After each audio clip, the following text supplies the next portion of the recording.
YouTube, what the crap's going on? Sorry about the lag there. Tabbing in and out of Napoleon with XSplit on is exceedingly difficult for some reason. Because it, like right there, you can see my cursor moving around, but it's not actually pulling Napoleon back up on my other screen. So I have to hit Alt-Tab a whole bunch, though I did finally make it in. So yeah, let's take a look at a couple of battles. I haven't played this game in a long time. It's probably been since Halloween, and I think that usually Prince or Lionheart and I get together and do some zombie fort action, which is pretty fun. But this time just going to be some regular battles. Now, a few things about Napoleon as we load up here. And the first battle is going to be Ottomans versus France on the pyramids. Anyway, yeah, so Napoleon was a great game. It improved a lot of things over Empire for me, with one huge exception that I just absolutely hate to this day, and I'm still frustrated that they implemented. For some reason, they got rid of like fire by rank all at once. So Empire Total War had a fire by rank mechanic, meaning that if your men were lined up 3 rows deep, in this case, yeah, so like 3 rows deep like these guys, the front line would fire, and then kneel, the second line would fire, and then kneel, and the third line would fire and kneel. And it was very interesting because it was pretty much the only Total War where, in modern Total War history, where it wasn't spaghetti lines Total War. There was actually some benefit to keeping your units without being stretched out into a single line. And ever since Napoleon came out, line stretching has been the business. And some people even did it in Empire. And it's just been frustrating to me to see every Total War game since become single line Total War, which pretty much just means stretch your troops out because it makes it harder for you to be outflanked, and there's not a whole lot of punishment for a player spreading out. And you might be a little Aaron Attila, if someone spreads out and they take a cav charge, they get insta-wrecked. Well, it's the same thing in this game too. But the thing is whenever you have all this firepower, like you do in Napoleon, you know, it just takes a good shot and a cav unit's dead, where they can go into square, which again, I like. I'm not asking that to be changed. I just like the fire by rank mechanic. It looked cool. It added an interesting feel to the game. And see if you all notice something rather odd going on right away. Yeah, that's right. It's a whole bunch of rockets. It's fireworks at the pyramid. Let's watch the entertainment here. Too bad Napoleon doesn't have a blood mod, right? Yeah, so my Delhi horsemen here take a barrage of rockets, and it's almost enough to kill their morale just from the barrage. So I told my opponent, or asked him if he wanted any rules. He's like, nah, I'm good with anything. Yeah, apparently because he wanted to bring rocket troops and camp on the hill. Which is okay, because I offered, hey, I was like, what rules do you want? And he said anything, and I said okay, so this is what I get. So, yeah, I don't mind this. It's going to be very difficult. His rockets are going to have a devastating impact on my morale, and they will do pretty good against my horsemen. They probably won't cause a lot of damage versus my infantry, but the morale damage from rockets is very real. So my army, I think I have like 7 Nizam Isidit infantry, or Nizam Isidit, however you pronounce it. I certainly wouldn't know. Yeah, so I've got like 7 or 8 of them in the center, and I've got 3 Nizam light infantry, or Nizam light infantry. I've got 1 mounted Nizam Isidit, which is basically a gun cav. They can shoot from horseback. I've got 4 Sipahi heavy lancers, which are a fun unit with the Ottomans, just a general's bodyguard here. So that's pretty much my army. And then I've got 2 units of Delhi horsemen in the center. My idea was that I could get my opponent's cav attention on the flanks, start an engagement, and then rush my horsemen into 4 squares, while my men advance and fire on the squares. But of course I didn't count for rocket camping. But hey, I guess technically in this battle my opponent's the defender, and he is defending the hill. And see, like right here, my horsemen, their morale is heavily shaken because of the casualties sustained from rocket fire, and they're also right next to the red line. But I kind of have to do this to try and get around my opponent, but if they rout right here, they will go straight off the map. And in fact, my opponent, I was trying to micro on both fronts, and that's something I was going to talk about on Napoleon. The battle camera didn't get near low or high enough from the battlefield for you to effectively command, so a lot of players unlock the debug camera, which I probably should. I just always felt bad using the debug camera in like just kind of quick battles, because not everybody knew about it, and it felt like it was giving you an unfair advantage. Now, if I was in a tournament or something where everybody was using it and it's just understood, I have no issue with it. And I actually did use it for a while in Shogun 2. But like I said, I always kind of feel bad about it using it in quick battle because, again, not everybody has it. And it's definitely an unfair advantage for a player who has it and another who doesn't, because you can get much higher up above the battlefield and do a better job microing your troops. But yeah, you can see over here, my cavalry kind of got pinned up. I should have retreated, but I was hesitant to because of the amount of rocket fire. And these Sipahi very valiantly almost get to the rocket troops before routing. But my opponent turned some Cheshire and just destroyed my Sipahi. And no, I can't pronounce French, so before all the comments start about me brutalizing French, please keep in mind, and if you want to tell me how to pronounce it right, I'm fine with that. But there's a lot of folks that have given me a really hard time about French in the past. And let me just explain this. I wish I could speak French. I wish I could speak every language. I can't. And in the American South, you really aren't going to hear a lot of French. It is not very common, and it's not a language that I hear often. Now, like say for instance on the other hand, Spanish, I will hear a lot of people speaking Spanish, and so my ability to pronounce Spanish, although it isn't good, will be much better because I have heard the language more. So, yes, don't poop all over my non-existent French, because like I said, we don't get a lot of exposure to speaking French. I'm a long ways from French Canada, which is probably the nearest French-speaking area, and so you're like, well, Air, they kind of speak some French in New Orleans, or like a version of it. Again, never been down there, and I'm a long ways from New Orleans as well. And I don't know if that's French to me, but I know maybe that's where some of that Creole and stuff came from, but I don't know, the two sound pretty different. Like I said, I would love to be able to speak it. If you want to tell me how to pronounce it right, that's fine, but like I said, it's just, I'm going to slaughter it for the time being. Anyway, I got my opponent's rocket troops with a small charge, but I'm losing cavalry, so I've got to keep my cavalry alive. I've just got a couple of Delhi horsemen and my general, and this one unit of mounted Nizam. And over here, though, I'm going to get in kind of a point-blank shootout with these Swiss foot. I should have gone into light infantry doctrine, but I just kind of wanted to fix their attention. I feel like without the rockets making too big of an impact, which they are, again, look at the morale damage here, I can get my Nizam line up and just pull back and basically destroy the Swiss foot at point blank with my guys who are now into combat and numerically superior. So my Nizam doing a great job here. And in these head-to-head fights, my infantry units are superior to the French units here. French line is not real reliable in a head-on fight versus Ottoman line, and they're not real reliable in a head-on fight versus like British line or Prussian line. The French line isn't all great, but it gets made up for by the other great units that France has, like Old Guard. They have great Lancer Cav, they have great Shooter Cav, so France kind of makes up for it in other ways, but the Ottomans really had quite a good selection. I say it's not really a great selection, just they had good cost-effective light infantry and infantry, and so my opponent quits here at this point, admits defeat, which is pretty frustrating. And I'm not trying to say this to be mean, and I do have another battle for you since this one was short, so don't worry. I just want to speak here a moment to good etiquette. This is etiquette. It's not required, and I'm not sitting here telling you that if you don't follow it, you can't play Total War Online, because clearly there's no such rule.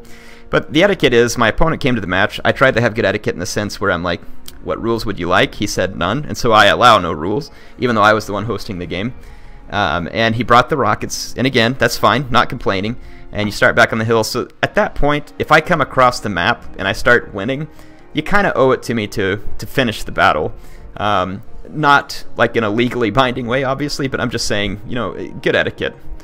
I don't know what's going on here, but there's some glitches. Apparently Napoleon doesn't like my recording software because there's some weird stuff going on right here. It shouldn't show that.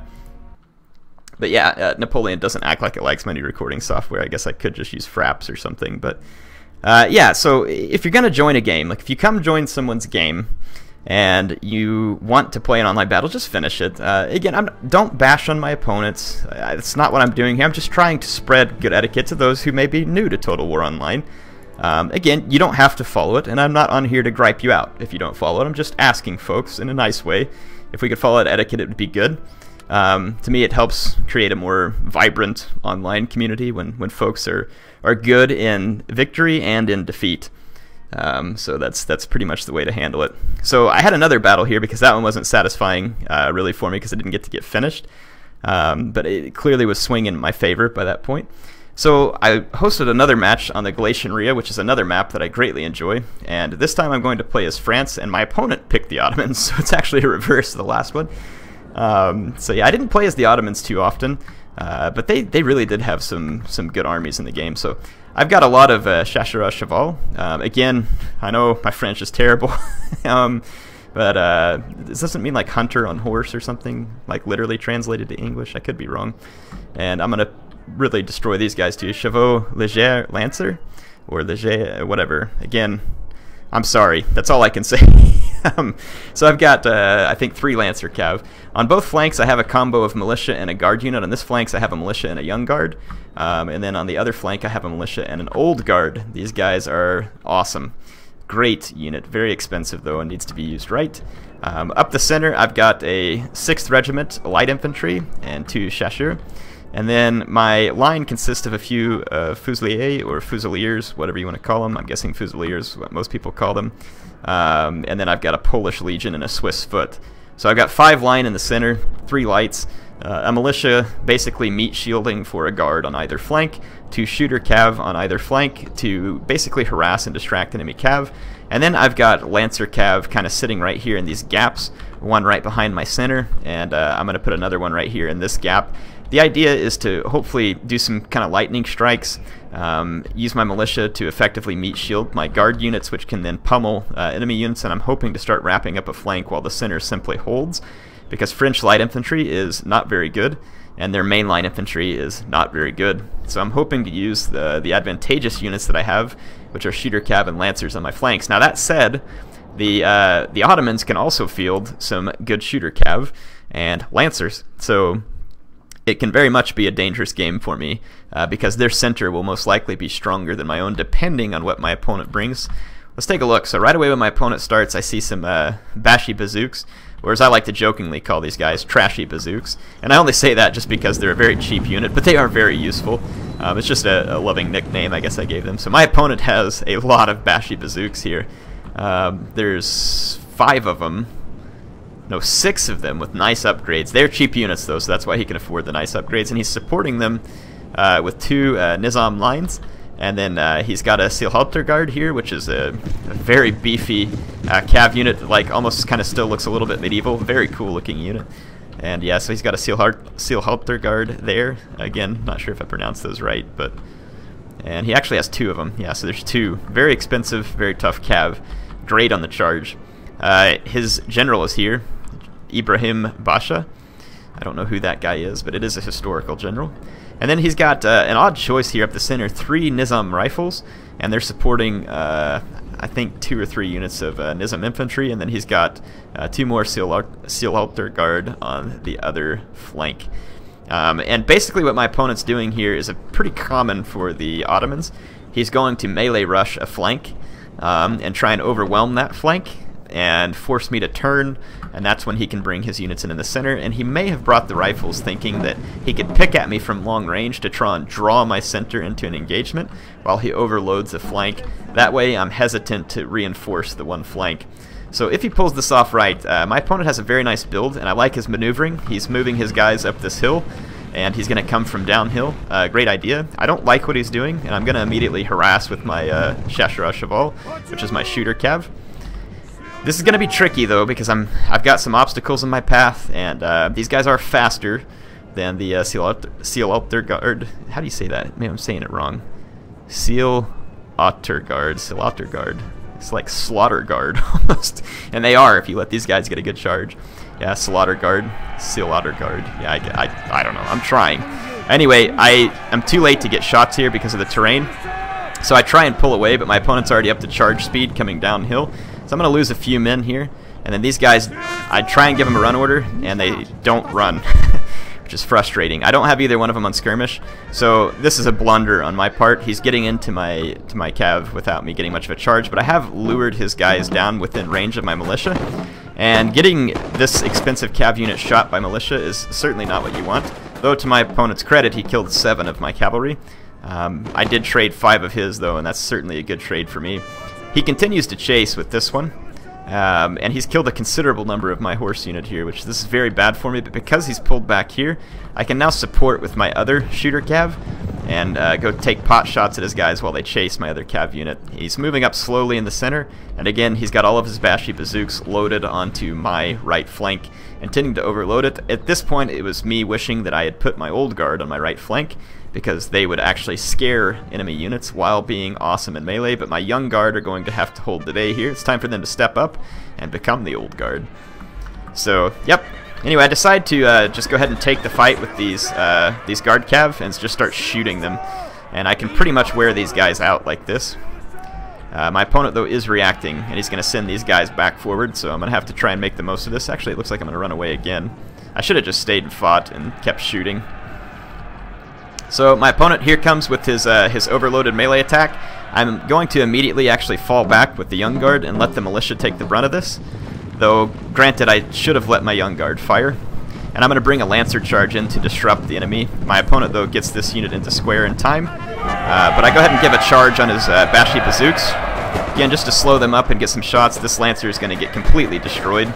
But I was hoping it would allow me to reposition, and I do get a better position right here with my young guard. And we'll watch them open fire on this blob. I'm going to be killing a lot of my own militia, but in this case, it's kind of okay.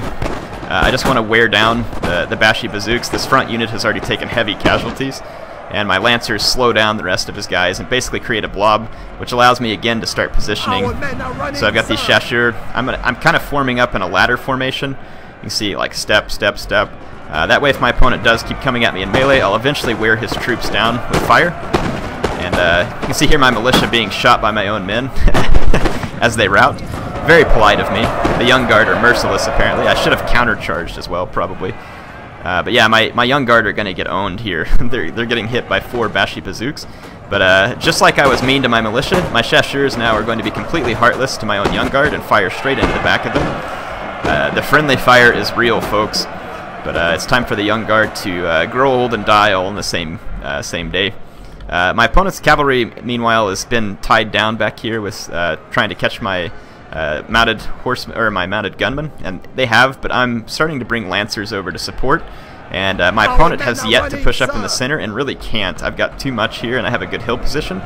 And so at this point, I'm able to start trying to slowly beat down his advance. My young guard lasted quite a while in combat and at least caused some casualties. It wasn't a great scenario for me, but now I'm going to get some great flank shots on these Bashi bazooks. These guys do not have particularly good morale, and I've got a lancer cav coming in behind them. I'm going to disrupt this Nizam line momentarily, and I do get some nice kills. But then I'm going to take this lancer cav because I see this ball of Bashi bazooks back here. And I'm going to get away from these units before one of 4 is into the square and destroys me. And I'm going to get a rear charge. Yeah, you can see they've just done that. So I'm going to take massive losses to my lancers. But they won't be able to kill me. And I'm going to get a rear charge penalty and a great charge into the back of these engaged melee units. They had beaten their way through my young guard. And you can watch this. So that's the danger of Bashi bazooks right there. Chain rout. So my lancer cav clutches it out. Kills all the Bashi bazooks. And then my lancers over here have caught the Sealter guard while it was on the hoof. And so my lancers will actually win this fight because they get a charge bonus. And then I can also reinforce them with my victorious lancers from that rear charge. So at this point, the Ottoman Nizam infantry here is going to be in a bad position. Though my guys haven't really crested the hill. I don't know how much these 2 units are actually hitting each other at the moment because I haven't been paying attention. But yeah, my chasseurs here are going to get backed up by another unit of line. And like I said, I've kind of wrapped up this flank, and I'm going to be able to swing back around with cavalry. My opponent, again, has yet to engage in the center. But he's going to be forced to engage at this point, else I'll be able to bring the whole of my army to bear on him over here. He still has 2 very nice cav units over here, more Sealter guard. That's what I'm going to say, Slaughter guard. Still sounds like Slaughter guard. I like the name, Slaughter guard. Yes, I guess. So anyway, yeah, all of his guys over here, he's got this 1 unit of trashy bazooks, but these guys are going to hit the line and leave the battle for good. So like I said, I can start pushing. I put my my chasseur in this building momentarily, and then decide, you know what, I'm not really going to get a lot of good shots from this building, probably. Huh, I didn't know shutters were glass, so that definitely looks like a shutter. I like the sound effects, though. I shouldn't be too mean. Anyway, my guys will shoot from in the building. You can see them shooting out of the windows and stuff there. Very cool. Yeah, it's a lot of shooting the ground probably over here, to be honest, because there's a ground right here in between our 2 units. My opponent moves up in the center, and I move my chasseur up within range of his Nizam rifles. Rifles in Napoleon were another major disappointment for me. So Napoleon improved the graphics, it improved the effects, it improved a lot of things over Empire Total War. The naval battles were better, and again, no dissing of Empire Total War because I love that game, but rifles in Empire Total War played an awesome role, and light infantry played a role as well, although it wasn't quite as good as it should have been. But in this game, rifles are awful. They take way too long to reload, and they're almost never going to pay back. They're just bad, and you can see my light infantry here just mauling the rifles. So rifles are 125 range, which makes you want to use them because the regular light infantry is only 100 range, and regular line is 80 range. But again, the rifles are just awful. They get slaughtered if you can't keep them at a distance, which is very hard to do, and they're generally quite expensive. So over here, I managed to get a cav unit into the back of his infantry, and I'm routing his Nizam line, which had otherwise been holding out. This one will hold out for a second longer, but I'm moving up basically. I want to get on the flank of these two Nizam units that have moved into the woods and started trading fire with my men. My guys have a superior hill position, which is good, but my opponent is also in the woods, so his fire will be covered. His center here is still being held by the rifles, which are losing the fight, and then over here his cavalry is getting shot by my militia while it's being held down by my Cheval. So militia can be very helpful for stuff like this. It's kind of a throwaway unit, so I actually managed to rout both of his slaughter guard over there. And yeah, so in the center he's still got two more Nizam infantry, and then his general, like I said, Ibrahim Basha back here. These cavalry have successfully broken through the Ottoman flank, and now these Ottoman infantry are going to be flanked. And then I'm going to basically make a beeline for the Ottoman general and try and get him off the field to help break the rest of his men. You can see his men are actually doing pretty good in a trade-out fight because he's got 2-on-1 over here, and I haven't really supported. But I'm going to get a nice flanking shot here. I probably should just take a volley and go into melee, but I think I let my guys stand and fire. Yeah, as you can see, I'm going to get some beautiful flank shots here, but those guys are protected by the forest. I definitely should just be melee charging them from behind, I think, but still, it's going to go very well for me. And then my Chasseurs have pulled up on this ridge and are getting some nice shots down into this this unit of rifles from the flank. The enemy general is being chased away, and he's going to actually head through the main line fighting, which means that some of his men will actually die while being chased and being shot by stray bullets. So really not where the general wants to be. And then over here, my old guard, I'm sorry I missed the beginning of it, but my old guard went into a brave melee fight and have crushed one of the enemy Nizam lines. So yeah, the old guard, I love throwing these guys into melee. They took way more damage than they should have because I didn't really protect them, but they did a great job getting in there and crushing some enemy infantry. And now my Chasseurs are just kind of wrapping up the weak enemy center that has nothing left to support. So these rifles are getting hewn down by my horsemen. The enemy general was killed, and here what's left of his bodyguard charges my main line and is going to be cut down. And then I'm going to basically start coming into melee with the remaining Ottoman units over here. As you can see, I've got very nice flanking positions set up. And then I'm going to be getting in completely behind them here. And then here comes my Lancers, who are so exhausted that they can't even pull off a proper charge. Poor guys. Yeah, the rest of the melee should be coming in a moment, I believe. Maybe it's these guys that route first, I can't remember. Yeah, getting attacked in the rear is definitely going to hurt. The morale on all units in Napoleon is very low compared to what it is in newer Total War games. Yeah, here comes the melee charge, but I think it's too late. All the guys have already routed. My guys are melee charging nonetheless. So it was a great battle against the Ottomans here. I liked his army. He wasn't able to use it quite right, fortunately for me, because he really did have a good setup. You can see that the young guard actually killing 110 Bashi bazooks there was pretty good. My old guard didn't really do all that great for the price, but you can see that just even while being shot up getting into melee, they still got 94 kills in melee very quickly. These are all melee kills, no shooting kills. And trust me, the old guard's capable of getting some shooting kills, but I just had to use them in melee. It was too much fun to pass up. But yeah, the young guard and just other units doing very well in this battle.